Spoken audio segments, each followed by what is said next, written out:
Hello friends, this video I am going to show you how the compound microscope works, okay? How the magnified image is produced.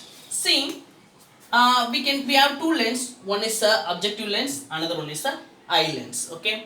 So I placed object in between f and o, okay? In between 2f0 and f0, okay? So f0 is representing focal length of objective lens.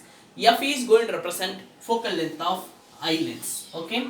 Objective lens, eye lens. I placed in between f and 2f, okay? So parallel ray will go through f, center ray will be undividedly go straight.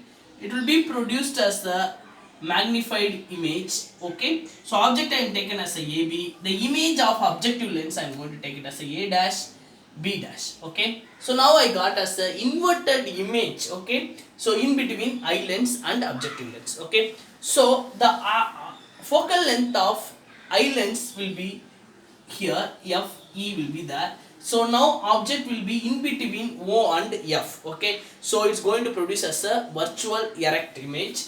The parallel ray will go through the focus, that is called FE. Center ray undividedly goes straight.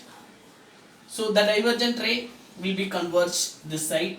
So it will be produced as a inverted, magnified, okay, and virtual image. So it is A double dash, B double dash, okay. So A, B is the object, A dash, B dash is the image of objective lens, and A dash, B dash is the object of eye lens. The final image we can call A double dash, B double dash is a final image is formed by eye lens, okay. The distance we can take it as the least distance. So least distance is a 25 centimeter.